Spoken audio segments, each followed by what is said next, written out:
The Battle of Gallipoli, fought between April 25, 1915 and January 9, 1916, was a significant and costly campaign during World War I involving Allied forces, primarily Britain, France, and their colonies, including the Anzac, Australian, and New Zealand Army Corps, against the Ottoman Empire.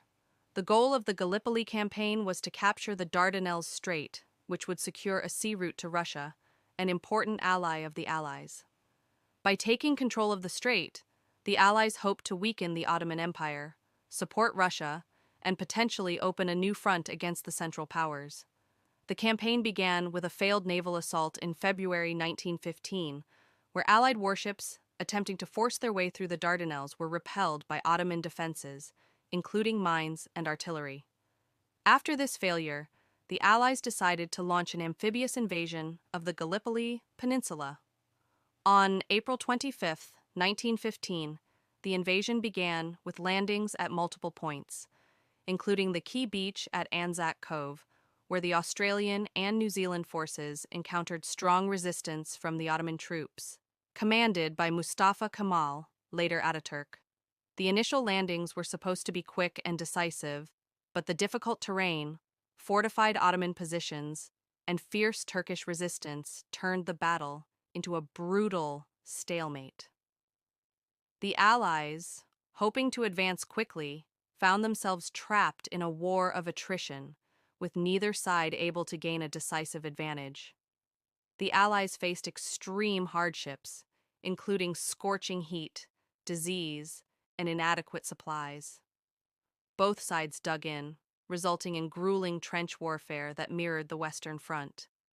The fighting continued throughout the summer and fall of 1915, with the Allies launching several offensives to break through Ottoman defenses, but these were largely unsuccessful.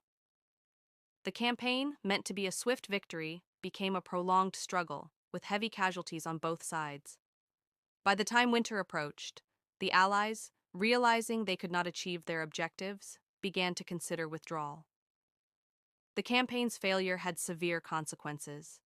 Over 250,000 Allied casualties were sustained, including soldiers killed, wounded, or taken prisoner.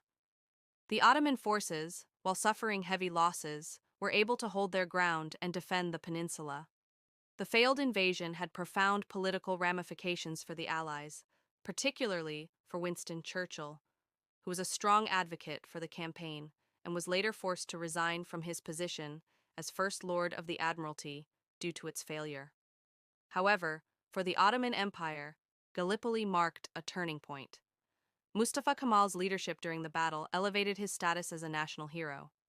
His success at Gallipoli helped lay the groundwork for the Turkish War of Independence, eventually leading to the founding of the modern Republic of Turkey in 1923. The victory at Gallipoli also became a key moment in the formation of Turkish national identity. For Australia and New Zealand, Gallipoli became a defining moment in their national consciousness. The bravery and sacrifice of the Anzac troops are commemorated every year on Anzac Day, April 25th, which honors the soldiers who fought and died in Gallipoli and other wars.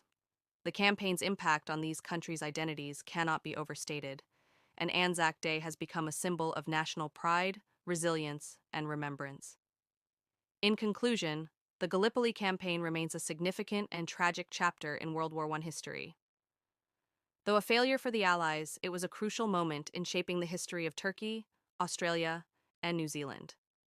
The battle is a powerful reminder of the cost of war, the courage of soldiers, and the enduring legacies left by such monumental